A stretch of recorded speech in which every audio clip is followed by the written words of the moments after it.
Hello and welcome to let's learn with young minds. ये हमारा new channel है जो कि फर्स्ट वीडियो हम बना रहे हैं। इस चैनल पे आपको 11th class and 12th class की पॉलिटिकल साइंस की वीडियोस मिलेंगी और 10th क्लास की एसटी की वीडियोस मिलेंगी, जिसमें आपको नोट्स भी प्रोवाइड कराए जाएंगे।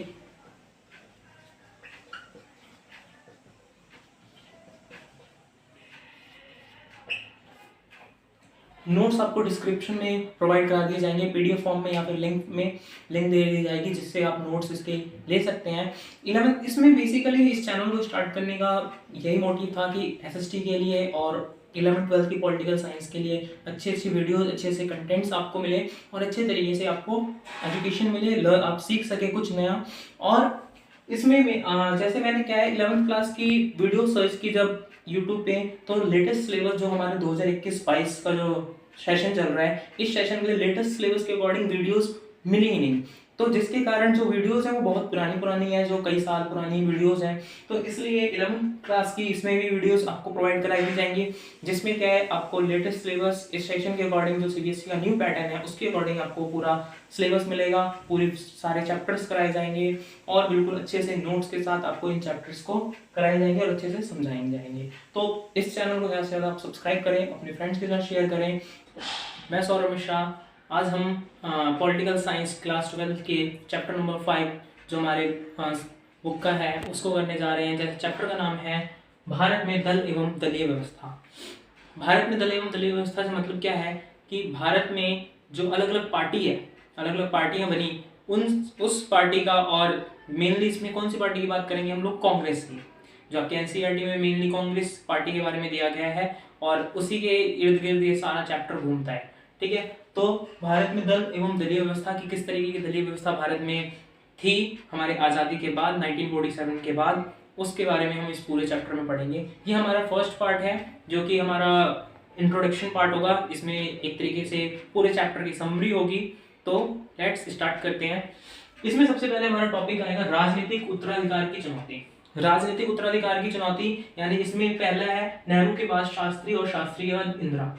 यानी कि क्या होता है 1947 में जब नेहरू जी प्राइम मिनिस्टर बनते हैं भारत के, उसके बाद 1947 से 1964 तक लगातार वही प्राइम मिनिस्टर रहते हैं। बट 1964 मई में उनकी डेथ हो जाती है, जिसके बाद क्या होता है, अब कांग्रेस के पास क्या है ना कि ऑप्शंस नहीं मिल पा रहे होते हैं कि अब क्या करें। उनको लगता है कि क्या होगा, इसके बाद लगता है कि अब कोई प्राइम मिनिस्टर नहीं बन पाएगा, हो सकता है अब हमारे यहाँ का भारत का लोकतंत्र खत्म हो जाए, जैसे सैन्य शासन लग जाए जैसे बाकी कंट्रीज में होता है, क्योंकि कोई दूसरा नजर नहीं आ रहा था। क्योंकि एक चीज ये भी होती है कि हमें एक इंसान की आदत लग जाती है, तो हमें एक तरीके से नेहरू जी की आदत लग गई थी। तो इस वजह से उनके अलावा कोई दिख ही नहीं रहा था कि और कोई भी है जो हमारे देश को संभाल सकता है।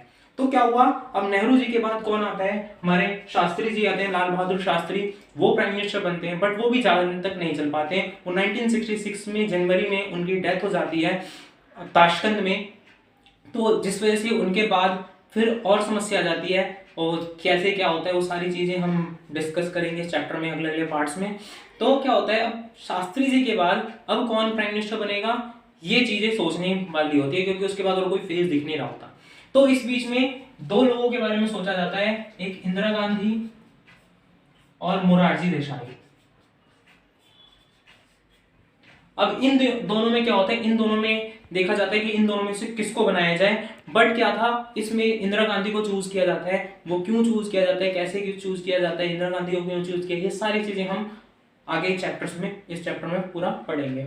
उसके बाद आता है हमारा चौथा आम चुनाव 1967 में जो कि हुआ था। इससे पहले हमारे टोटल इंडिया में तीन आम चुनाव हो चुके थे। एक हुआ था 1951 से 52 के बीच में, उसके बाद हुआ था 1957 में, फिर उसके बाद हुआ हमारा 1962 में, और उसके बाद कब होता है 1967 में। तो 1967 में क्या हुआ चुनावों में, बहुत सारी चीजें पढ़ेंगे। इसमें बहुत कुछ इस चुनाव के बीच में हुआ था, अलग अलग चीजें हैं, इंटरेस्टिंग चीजें, मजेदार चीजें, वो सारे हम इस चैप्टर में पढ़ेंगे। जैसे इसमें सबसे पहले चुनावों का संदर्भ, यानी चुनाव में क्या क्या चीजें चल रही थी, किस तरीके से क्या माहौल था उस टाइम पे, चुनाव के टाइम पे, वो पढ़ेंगे। उसके बाद गैर कांग्रेसवाद उस टाइम पे टैगलाइन निकली थी कि कांग्रेस के खिलाफ बाकी पार्टियां आई थी, जो कि इससे पहले क्या था, पार्टियां कोई भी दूसरी पार्टी कांग्रेस के खिलाफ जा नहीं पाती थी, क्योंकि छोटी छोटी पार्टियां होती थी और कांग्रेस के लेवल की नहीं थी। कांग्रेस बड़े लेवल की पार्टी थी, राष्ट्रीय स्तर की पार्टी थी। तो उसके बाद क्या होगा, चुनावी फैसला, यानी चुनाव में क्या फैसला हुआ, क्या जनता ने जो है क्या डिसीजन लिया, किसको चुना, क्या किया, वो सारी चीजें इसमें पढ़ेंगे। उसके बाद 1967 से ये गठबंधन वाला जो है, गठबंधन की सरकारें बनना, गठबंधन चलना, ये सारी चीजें कब से शुरू हुई, 1967 से ही शुरू हुई। उससे पहले भारत में ये चीजें होती ही नहीं थी। उसके बाद आता है दल बदल, यानी कि एक पार्टी को छोड़ के दूसरी पार्टी में जाना। इसमें आया राम गया राम वाला एक बहुत इंटरेस्टिंग मजेदार टॉपिक वो भी होगा, उसको भी पढ़ेंगे। तो अब आगे इसमें हमारा टॉपिक आएगा कांग्रेस में विभाजन, यानी जो हमारी कांग्रेस पार्टी थी उस टाइम पे जो, और आज कांग्रेस पार्टी चल रही है, तो जो हम आजाद हुए थे उस टाइम वाली कांग्रेस की पार्टी और जो आज वाली कांग्रेस पार्टी है, वो दोनों में बहुत अंतर है।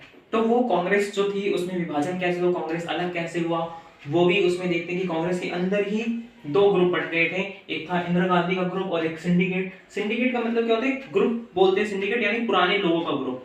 तो जो पुराने लोग, यानी जो हमारे कांग्रेस थी उस टाइम की, कांग्रेस के जो पुराने पुराने जो लोग थे, जो कि सीनियर लीडर्स थे, तो उनका जो ग्रुप था वो सिंडिकेट था, और फिर इंदिरा गांधी का अलग ग्रुप था। तो इनका ग्रुप बनता है एक कांग्रेस ओ और एक कांग्रेस आर, ठीक है, एक कांग्रेस रिविजनिस्ट और एक कांग्रेस ऑर्गेनाइजेशन। कांग्रेस ऑर्गेनाइजेशन जो कांग्रेस ओ है, वो जो मेन वाली कांग्रेस थी, जो सीनियर लीडर्स की कांग्रेस थी, वो वाली होती है सिंडिकेट ग्रुप वाली, और इंदिरा गांधी की कांग्रेस होती है कांग्रेस आर, यानी कांग्रेस रिविजनिस्ट। इसमें फिर आगे आएगा राष्ट्रपति पद का चुनाव 1969 में जो प्रेसिडेंशियल इलेक्शन हुए थे, उसमें क्या चीजें हुई थी, वो सारी चीजें उसको पढ़ेंगे हम। उसके बाद आएगा हमारा प्रीवी पर्स। अभी प्रीवी पर्स क्या होता है ना, कि प्रीवी पर्स यानी कि ये आपने पिछले कुछ चैप्टर्स में पढ़ा भी होगा। इसमें क्या था कि जो हम आजाद हुए थे जब, तो हमारे जो अलग अलग रजवाड़े बटे हुए थे, तो क्या था, हमारे जो उस टाइम के होम मिनिस्टर जो हमारे बाद में बने, कौन, सरदार वल्लभ भाई पटेल, तो उनको ये काम दिया गया था, वो क्या, वो जाके सारे लोगों को, सारे जो अलग अलग राजा थे, अलग अलग जो रजवाड़े थे, उनको भारत में जोड़े, भारत के साथ जोड़े, वो अलग देश उनको बनाने से रोका जाए। तो इसके लिए वो क्या करते हैं, उनसे बात करते हैं, तो उनको ये प्रीवी पर्स, यानी कि एक तरीके से उनको क्या होता है, अलग अलग ना फैसिलिटीज दी जाती है, उनको बोला जाता है कि आप भारत में शामिल हो जाओ, तो आपको ये सारी फैसिलिटीज देंगे, आपसे आपकी जो प्राइवेट प्रॉपर्टीज वगैरह हैं वो सारी चीजें आपकी रहेंगी, हम उसको नहीं लेंगे, आपको अलग अलग तरीके से हमेशा आपको एक तरीके से पेंशन मिलती रहेगी हमेशा।